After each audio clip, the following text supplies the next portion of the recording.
আসসালামু আলাইকুম everyone, welcome to কোহিনুস kitchen. আজকে আমি খুবই হেল্পফুল ভিডিও শেয়ার করব। আজকে আমি কোনো রেসিপি ভিডিও শেয়ার করব না। আজকে আমি শেয়ার করব সারা বছর কিভাবে সবজি সংরক্ষণ করবেন সে টিপসগুলো শেয়ার করব। আর এখন শীতকাল, প্রচুর পরিমাণে কিন্তু সব ধরনের সবজি পাওয়া যাচ্ছে। আপনারা আপনাদের পছন্দ মতো সবজি সংরক্ষণ করে সারা বছরের জন্য রেখে খেতে পারবেন। আমি কিন্তু প্রতি বছরে শীতকালীন সময় আমার পছন্দ মতো সবজিগুলো ডিপ ফ্রিজে সংরক্ষণ করে থাকি।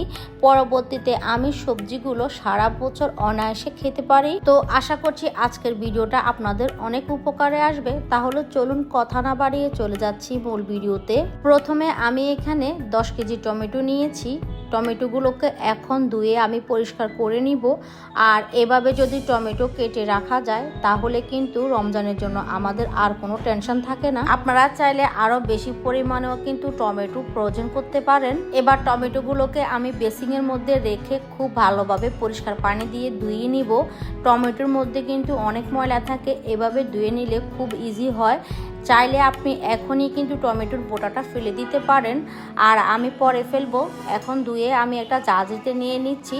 জাজিতে নিয়ে পানি হালকা একটু জড়িয়ে নিয়ে বোটাগুলো ফেলে এখন আমি একটা সুতির টাওয়াল দিয়ে সবগুলো টমেটো মুছে নিচ্ছি। আপনি চাইলে টিস্যু দিয়েও মুছে নিতে পারেন, কোনোভাবে যেন টমেটোর গায়ে পানি না থাকে। সবগুলো টমেটো মোছা হয়ে গেলে এখন আমি টমেটোটা আমার পছন্দ মতো কেটে নিচ্ছি। আমি একটা টমেটোকে 4 টুকরো করছি। আপনারা আপনাদের পছন্দ মতো টুকরো করে নেবেন। যেগুলি বড় সাইজের ওইগুলি 3 টুকরো করতেছি, আর যেগুলি ছোট সাইজের ওইগুলোকে আমি 2 টুকরো করে রাখবো। তো দেখতেই পাচ্ছেন এভাবে সবগুলো টমেটো আমি কেটে নিয়েছি। এখন আমি বক্সের মধ্যে এগুলোকে ফ্রোজেন করব। আজকে টমেটোগুলো আমি বক্সের মধ্যেই ফ্রোজেন করতেছি। আপনারা চাইলে জিপ ব্লক ব্যাগের মধ্যে ঢুকিয়েও ফ্রোজেন করতে পারেন। সবগুলো টমেটো এরকম বক্সের মধ্যে ঢুকিয়ে আমি ডিপ ফ্রিজে রেখে দিব। আর আপনি যদি সবগুলো টমেটো এভাবে একসাথে বক্সের মধ্যে ফ্রোজেন করতে না চান, সেক্ষেত্রে একটা বড় ছড়ানো ট্রে বা পাত্রের মধ্যে রেখে আলাদা আলাদা করে টমেটোগুলোকে ডিপ ফ্রিজে রেখে দিবেন। টমেটোগুলো যখন বরফ হয়ে যাবে তখন আপনি চাইলে জিপ ব্লক ব্যাগে বা এরকম বক্সে ঢুকিয়ে রাখতে পারেন। এরকম একটা ভিডিও আমার চ্যানেলে দেওয়া আছে, আমি ডেসক্রিপশন বক্সে লিংক দিয়ে দিব। আপনারা চাইলে সেই ভিডিওটাও দেখে নিতে পারেন। এবার এই টমেটোগুলো আমি ডিপ ফ্রিজে রেখে দিব। 2 ঘন্টা পরে একটু নাড়াচাড়া করে দিলে আলাদা হয়ে যাবে। এবার আমি ব্রোকলি ফ্রোজেন করব। প্রথমে আমি একটা ব্রোকলি নিয়ে নিয়েছি। এবার ব্রোকলির পিছনের অংশটা আমি কেটে ফেলে দিচ্ছি, আর ফুলগুলোকে আমি আলাদা করে নিচ্ছি। প্রথমে ফুলগুলোকে এভাবে আলাদা আলাদা করে কেটে নিতে হবে, আর পিছনের অংশটা খুব ভালোভাবে কেটে ফেলে দিতে হবে। এবার আমি উপরের চামড়াটাকে এভাবে কেটে ফেলে দিচ্ছি। অনেকেই চামড়াটা ফেলে না, আমার কাছে চামড়াটা ভালো লাগে না। আমি আমার পছন্দ মতো ছোট করে টুকরো করে নিচ্ছি। এখানে একটা ব্রোকলি কেটে দেখিয়ে দিচ্ছি। আমি কিন্তু আরও 2টা ব্রোকলি ফ্রোজেন করেছি, ওইগুলি আমি আরও ছোট ছোট করে কেটে নিয়েছি। কারণ হচ্ছে আমরা যে কোনো চাইনিজ সবজি বা ফ্রাইড রাইসের মধ্যেও দিতে পারবো, তার জন্য। সবগুলো ব্রোকলি আমার কাটা হয়ে গিয়েছে। এখন এগুলোকে আমি ভাপ দিতে চলে যাব। চুলায় একটা পাত্রের মধ্যে আমি পর্যাপ্ত পরিমাণে পানি দিয়ে দিয়েছি, আর 1/2 চা চামচ লবণও দিয়ে দিয়েছি। পানিটা যখন খুব ভালোভাবে বলক উঠে যাবে তখন চুলাটাকে একদম লো মিডিয়ামের মাঝামাঝি রাখতে হবে। ব্রোকলিটা দেওয়ার পরে একটা বলক উঠিয়ে কিন্তু তাড়াতাড়ি ব্রোকলিটাকে গরম পানি থেকে উঠিয়ে নিতে হবে। তখন বলকটা উঠে গিয়েছে, আর এই গরম পানির ভাপেই কিন্তু ব্রোকলিটা সিদ্ধ হয়ে যাবে। এবার এটাকে আমি একটা ছাঁকনির সাহায্যে উঠিয়ে নিচ্ছি। এবার সাথে সাথে বরফ পানিতে ব্রোকলিগুলোকে ভিজিয়ে নিতে হবে। আমি কিছুটা পানির মধ্যে 5 থেকে 6 টুকরো বরফ দিয়ে দিলাম। দিয়ে এটাকে এভাবে বরফ পানির মধ্যে 5 থেকে 6 মিনিট ভিজিয়ে রাখবো। 5 থেকে 6 মিনিট ভিজিয়ে রাখার পরে ব্রোকলিগুলো দেখবেন একদম পুরোপুরি ঠান্ডা হয়ে গিয়েছে। এখন আবারও ছাঁকনির সাহায্যে আমি ব্রোকলিগুলোকে পানি থেকে উঠিয়ে একটা জাজিতে খুব ভালোভাবে এগুলোকে ছড়িয়ে দিয়েছি। এভাবে আমি 5 মিনিট রেখে পানিটাকে খুব ভালোভাবে জড়িয়ে নিয়েছি। এবার আমি জিপ ব্লক ব্যাগের মধ্যে ব্রোকলিগুলোকে ঢুকিয়ে নিচ্ছি ফ্রোজেন করার জন্য। আপনি চাইলে যে কোনো এয়ারটাইট বক্সে ঢুকিয়েও কিন্তু ফ্রোজেন করতে পারেন। আমি জিপার ব্যাগের মধ্যে ঢুকিয়ে ফ্রোজেন করতেছি। আসলে এটা যার যার ইচ্ছে মতো। এবার এটাকে ডিপ ফ্রিজে রেখে দিবেন। যখন আপনার লাগবে তখনই পছন্দ মতো যে কোনো সবজি বা যে কোনো চাইনিজ খাবারে আপনি ব্যবহার করতে পারেন। এবার আমি ফ্রোজেন করব পেঁয়াজ কলি। এটাও আমাদের নিত্য প্রয়োজনীয় একটা সবজি। আমার কাছে তো এটা খুবই ভালো লাগে, তার জন্য আমি প্রতি বছরেই কিন্তু এই সবজিটাও ফ্রোজেন করে থাকি। এবার পেঁয়াজ কলিটাকে আমি বেসিংয়ের মধ্যে পানি জমিয়ে খুব ভালোভাবে এটাকে ধুয়ে নিব। ধুয়ে নেওয়া হয়ে গিয়েছে। এরপর আমি এটাকে টিস্যু দিয়ে খুব ভালোভাবে মুছে নিচ্ছি।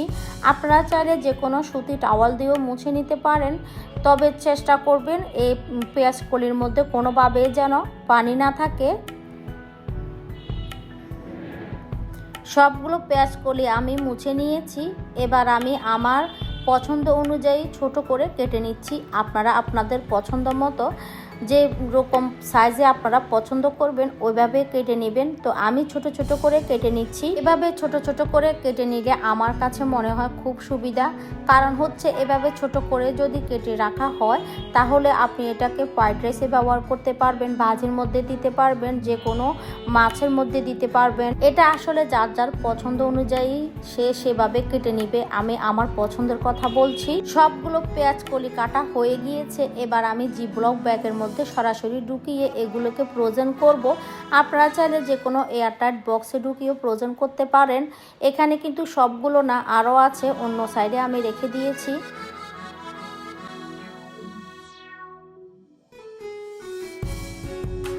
আমার জিপলক ব্যাগগুলি বড় সাইজের, সেজন্য আমার এখানে 2 ব্যাগ হয়েছে। আপনারা চাইলে আরও ছোট ছোট জিপলক ব্যাগের মধ্যেও ঢুকিয়ে নিতে পারেন।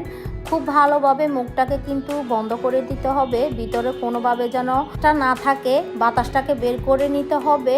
তো আমি আরও একটা জিপলক ব্যাগের মধ্যে ঢুকিয়ে নিচ্ছি। আমার এখানে 2 ব্যাগ হয়েছে। সবগুলো পেঁয়াজ কলি ঢুকানো হয়ে গিয়েছে। এখন এটাকে আমি ডিপ ফ্রিজে রেখে দিব সারা বছরের জন্য। যখনই আপনার প্রয়োজন হবে তখনই এটা ব্যবহার করতে পারবেন। এবার আমি ফ্রোজেন করব শিমের বিচি। এখানে আমি 1 কেজি শিমের বিচি নিয়েছি। বিচিগুলোকে আমি ধুয়ে পরিষ্কার করে নিয়েছি। বাজার থেকে আনার পরে শিমের বিচির মধ্যে কেমন যেন একটা গন্ধ, আঠালো ভাব থাকে, তার জন্য খুব ভালোভাবে ধুয়ে নিতে হবে। এবার এখানে আমি হালকা কুসুম গরম পানি দিয়ে দিলাম আর 1 চা চামচ লবণ দিয়ে দিচ্ছি। দিয়ে এটাকে আমি 20 মিনিটের জন্য একটা সাইডে রেখে দিব। 20 মিনিট পরে দেখবেন এটা অনেকটাই ফুলে গিয়েছে। 20 মিনিট পরে দেখবেন এটা অনেকটাই ফুলে গিয়েছে। এবার এটা থেকে আপনি চাইলে খোসা ছাড়িয়ে নিতে পারেন, কারণ এটা অনেকটাই নরম হয়ে গিয়েছে। এখন আপনি আপনার পছন্দ মতো যেভাবে হোক, যেভাবে সুবিধা মতো পারে খোসা ছাড়িয়ে নেবেন। আমি এভাবে আঙ্গুল দিয়ে টিপ দিয়ে খোসা ছাড়িয়ে নিচ্ছি, কারণ এগুলো যখন গরম পানি দিয়েছি তখন কিন্তু এটা অনেকটাই নরম হয়ে গিয়েছে। তবে এটা হালকা কুসুম গরম পানি দিতে হবে।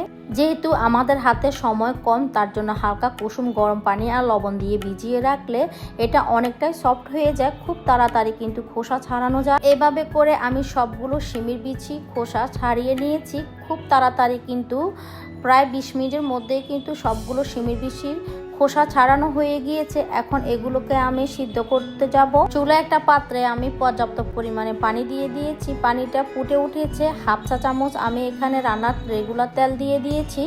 তেল দেওয়ার পরে সাথে সাথে শিমের বিচিগুলো দিয়ে দিতে হবে আর চুলার আঁচটাকে বাড়িয়ে জাস্ট একটা বলক উঠিয়ে নিলেই হবে। এবার আমি শিমের বিচিগুলোকে ডেকে দিচ্ছি তাড়াতাড়ি বলকটা আসার জন্য। তাড়াতাড়ি বলকও উঠে গিয়েছে, দেখতে পাচ্ছেন। এটা যখন বলক উঠে যাবে সাথে সাথেই কিন্তু একটা স্ট্রেনারের সাহায্যে গরম পানি থেকে উঠিয়ে নিতে হবে। এবার সঙ্গে সঙ্গে এটাকে গরম পানি থেকে উঠিয়ে আমি একটা পাত্রের মধ্যে নিয়ে একটা তাওয়ালের মধ্যে খুব ভালোভাবে ছড়িয়ে দিচ্ছি। এভাবে সঙ্গে সঙ্গে যদি আপনি তাওয়ালের মধ্যে ছড়িয়ে দেন তাহলে গরম ভাবটা তাড়াতাড়ি চলে যাবে আর শিমের বিচিগুলো তাড়াতাড়ি ঠান্ডা হয়ে যাবে। আবার চাইলে এভাবে টিস্যু দিয়েও পানিটাকে মুছে নিতে পারেন। আমি ফ্যান ছাড়িয়ে দিয়েছি, 20 মিনিটের মতো ফ্যান ছেড়ে কিন্তু এগুলোকে শুকিয়ে নিয়েছি। আর দেখতেই পাচ্ছেন এগুলো অনেকটাই কিন্তু শুকিয়ে গিয়েছে আর একদমই জর্জরে হয়ে গিয়েছে। কোনোভাবে কিন্তু শিমের বিচির গায়ে পানি থাকা যাবে না। এগুলোকে আমি জিপলক ব্যাগের মধ্যে ফ্রোজেন করব। তো আমি ছোট ছোট জিপলক ব্যাগ নিয়েছি আর যার যার পছন্দ অনুযায়ী যে যতটুকু ব্যবহার করবেন ওই পরিমাণে ঢুকিয়ে নেবেন। আর আপনি চাইলে এয়ারটাইট বক্সে ঢুকিয়েও কিন্তু ফ্রোজেন করতে পারেন, তবে এরকম জিপলক ব্যাগের মধ্যে ঢুকিয়ে ফ্রোজেন করলে সুবিধা বেশি হয়। ডিপ ফ্রিজের মধ্যে জায়গাও কম নেয়। তো সবগুলোকে আমি এভাবে জিপলক ব্যাগের মধ্যে ঢুকিয়ে নিয়েছি, দেখতেই পাচ্ছেন। আমার এখানে 1 কেজিতে আমার 4 ভাগ হয়েছে, আমি 4 প্যাকেট করেছি। তো এগুলোকে এখন আমি ডিপ ফ্রিজে রেখে দিচ্ছি। উনি আপনার এটা খেতে মন চাইবে সঙ্গে সঙ্গে ডিপ ফ্রিজ থেকে নামিয়ে একদম রান্না করে খেতে পারবেন, আর এটা সারা বছরের জন্য রেখে দিতে পারেন। এভাবে করে আমি সব সময় সব ধরনের সবজিগুলো সংরক্ষণ করে থাকি। খেতে ভালোই লাগে, আমার কাছে খুব ভালো লাগে। আশা করছি আজকের ভিডিওটা আপনাদের অনেক কাজে আসবে, হেল্পফুল হয়েছে। যদি ভিডিওটা ভালো লাগে লাইক কমেন্ট শেয়ার করবেন। তাহলে আজকের মতো এখানে বিদায় নিয়ে নিচ্ছি। সবাই অনেক বেশি ভালো থাকবেন, সুস্থ থাকবেন, সবাই সবার জন্য দোয়া করবেন। আল্লাহ হাফেজ।